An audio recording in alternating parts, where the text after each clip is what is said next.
अस्सलाम वालेकुम। आप देख रही हैं आवाज न्यूज और मैं हूं इरम चौधरी। ओआईसी का गजा मुहासरा खत्म और इंसानी इमदाद की फराहमी का मुतालबा। सऊदी अरब के शहर रियाज में ओआईसी और अरब लीग के मुश्तरका हंगामी इजलास का एलामिया जारी कर दिया गया। इजलास के एलामिया के मुताबिक ओआईसी और अरब लीग ने गजा का मुहासरा खत्म और इंसानी इमदाद की फराहमी का मुतालबा करने के साथ साथ इसराइल को हथियारों की बरामदाद रोकने का मुतालबा भी किया। एलामिया में कहा गया कि गजा में इसराइली काबज हुकूमत की जहारियत, जंगी जराइम, गैर इंसानी कत्लेआम की शदीद मजम्मत करते हैं और इसराइल के हक दफा को गजा में जंग का जवाब बनाना मुस्तरद करते हैं। निगरान वज़ीर आज़म के बयान के हवाले से आपको बताएंगे, उनका कहना है कि गजा में इसराइली बर्बरियत की मिसाल नहीं मिलती। निगरान वज़ीर आज़म अनवारुल हक काकड़ का कहना है कि गजा में इंसानी अलमिया जन्म ले रहा है, इसराइली बर्बरियत की कोई मिसाल नहीं मिलती। निगरान वज़ीर आज़म ने रियाज में मीडिया से गुफ्तगू के दौरान आलमी ताकतों से मुतालबा करते हुए कहा कि अहले गजा की इमदाद के लिए फौरी तौर पर राहदारी का क़याम अमल में लाया जाए। फौरी तौर पर इसराइली जहारियत को बंद होना चाहिए। कहा, फलस्तीनी जख्मियों को इलाज मुआवजे की सहूलत फराहम की जाए। मुतासरा अफराद को पीने के पानी और खुराक फराहमी तरजीह होनी चाहिए। उनका ये भी कहना था कि हमारी पहले तरजीह और तशद्दुद कार्रवाइयां फौरी तौर पर रोकना है। नहत्ते शहरियों के खिलाफ फौजी ताकत का इस्तेमाल किसी सूरत काबिल कबूल नहीं।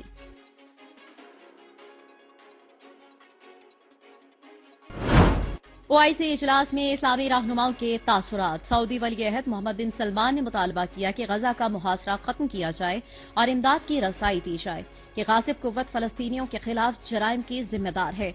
हम यरगमालियों की रिहाई का मुतालबा करते हैं। तुर्क सदर रजब तैयब उर्दवान ने कहा कि गजा पर इसराइली बमबारी पर दुनिया की खामोशी शर्मनाक है। इसराइल के गजा पर हालिया जुल्म और तशद्दुद की तारीख में मिसाल नहीं मिलती। गजा में बच्चों की बिखरी लाशें देखकर दिल खून के आंसू रोता है। गजा में जंगबंदी की नाकामी का जिम्मेदार अमरीका है। फलस्तीनी सदर ने कहा कि गजा की सूरत हाल पर मुश्तरका इस्लामी इजलास बुलाने पर मोहम्मद बिन सलमान के शुक्रगुजार है। ईरानी सदर इब्राहिम रईसी ने गजा के अवाम को उम्मत मुस्लिमा का हीरो करार देते हुए कहा कि सहयोनी एजेंडे के तहत फलस्तीनियों की नस्लकुशी की जा रही है। कहा कि इसराइल ने गजा को दुनिया की सबसे बड़ी जेल बना रखा है। आलमी बरादरी जवाब दे, गजा के मासूम बच्चों और खवातीन का क्या कसूर है। इजाजत न मिलने पर पीटीआई ने जलसा मंसूख कर दिया। पाकिस्तान तहरीक इंसाफ ने इजाजत न मिलने पर कराची में होने वाला अपना 12 नवंबर का जलसा मंसूख करने का ऐलान कर दिया। पीटीआई के तर्जुमान के मुताबिक इजाजत न मिलने और कारकुनान की गिरफ्तारी पर जलसा मंसूख किया गया। कहा कि हमें निगरान हुकूमत और इलेक्शन कमीशन की गैर जानिबदारी के बारे में गहरी तशवीश है।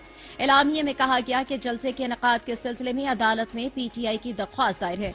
पीटीआई अदालती हुक्म पर जल्द कराची में जलसे की नई तारीख का ऐलान करेगी।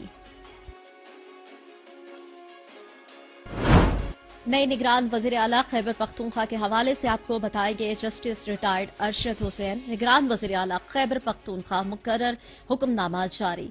गवर्नर खैबर पख्तूनख्वा गुलाम अली खान ने निगरान वजीर आला की तकर्रुरी का हुक्मनामा जारी कर दिया।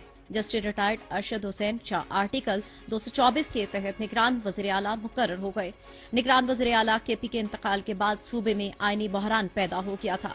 हुक्मनामे में मजीद कहा गया कि आजम खान के इंतकाल के बायस निगरान वजीर आला का तकर्रुर जरूरी है। याद रहे कि निगरान वजीर आला आजम खान 11 नवंबर को दिल का दौरा पड़ने से इंतकाल कर गए थे।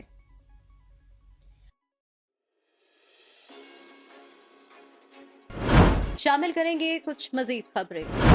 पाकिस्तान तहरीक इंसाफ ने पीडीएम की हुकूमत की कारकर्दगी पर व्हाइट पेपर जारी कर दिया। तर्जुमान पीटीआई ने बताया कि पीडीएम ने 16 माह में अच्छी भली चलती मईशत को तबाही के दहाने पर ला खड़ा किया।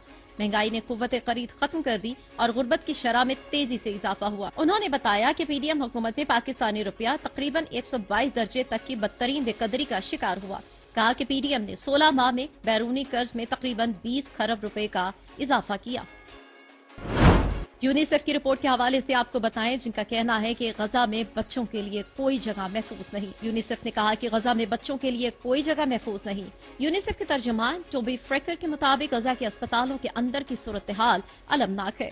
अशफा अस्पताल में कबल अज वक्त पैदाइश वाले बच्चे जिंदगी की जंग लड़ रहे हैं। तर्जुमान यूनिसेफ ने कहा कि तसव्वुर करें, आप उन बच्चों में किसी के वालिदैन हों और कुछ न कर सकते हों तो ये हकीकी अलमिया है। टोबी फ्रेकर के मुताबिक वशियाना बमबारी से बच्चों को महफूज रखने के लिए दुनिया को हरकत में आना होगा। सऊदी अरब में 17,000 से ज्यादा गैर कानूनी तारकीन गिरफ्तार। सऊदी अरब में एक हफ्ते के दौरान 17,000 से ज्यादा गैर कानूनी तारकीन को गिरफ्तार कर दिया गया।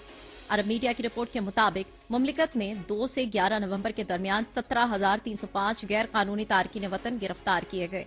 रिपोर्ट के मुताबिक गिरफ्तार शुदगान में से 10,804 अकामा कवानीन की खिलाफ वर्जी, 3,890 सरहदी कवानीन की खिलाफ वर्जी, जबकि 2,611 तारकीन लेबर कवानीन की खिलाफ वर्जी में मुलव्विस पाए गए। इसी अरसे के दौरान 626 अफराद को सरहद अबूर करके मुल्क में गैर कानूनी तौर पर दाखिल होने की कोशिश पर गिरफ्तार किया गया। सिंध फूड अथॉरिटी की टीम का PIA transit kitchen airport Karachi का मुआयना। Director general Sindh food authority Agha Fakhar Hussain ने सिंध फूड अथॉरिटी जिला मलीर के अफसरान के साथ कराची एयरपोर्ट पर कायम PIA ट्रांजिट किचन का मुआयना किया। किचन में सफाई सुथराई की सूरत हाल खराब पाई गई। अमला भी गैर तरबियत याफ्ता पाया गया। सफाई सुथराई की नाकिस सूरत हाल पर किचन इंतजामिया पर 2 लाख रुपए जुर्माना आयद कर दिया। Director general Sindh food authority Agha Fakhar Hussain ने किचन इंतजामिया के अमले को तरबियत देने की हिदायत दी। इस मौके पर आगा फखर हुसैन का कहना था कि खाने पीने से वाबस्ता अफराद सिंध फूड अथॉरिटी के SOPs की पाबंदी करें। गुलशन ममार के इलाके अफगान कैंप में combing search operation. SSP west Mehroz Ali की जेर निगरानी इंटेलिजेंस बुनियादों पर अफगान कैंप ब्लॉक B में कॉम्बिंग ऑपरेशन गैर कानूनी तौर पर मुकीम गैर मुल्कियों को ट्रेन करने के लिए किया गया। कॉम्बिंग या सर्च ऑपरेशन के दौरान 300 से ज्यादा घरों की तलाशी ली गई और 18 गैर कानूनी गैर मुल्कियों को डिटेन किया गया। सर्च ऑपरेशन के दौरान बायोमेट्रिक तलाश डिवाइस और SVAS डिवाइस की मदद से मुतादिद मुश्तबा अफराद की तस्दीक की गई। हुकूमत पाकिस्तान की पॉलिसी के मुताबिक जिला वेस्ट में गैर कानूनी तौर पर मुकीम गैर मुल्कियों को डिटेन करने के लिए मुख्तलिफ औकात में जिले के मुख्तलिफ इलाकों में सर्च ऑपरेशन किए जाएंगे। आवाज न्यूज से फिल वक्त इतना ही। मजीद खबरों और अपडेट्स के लिए देखते रहिए आवाज न्यूज।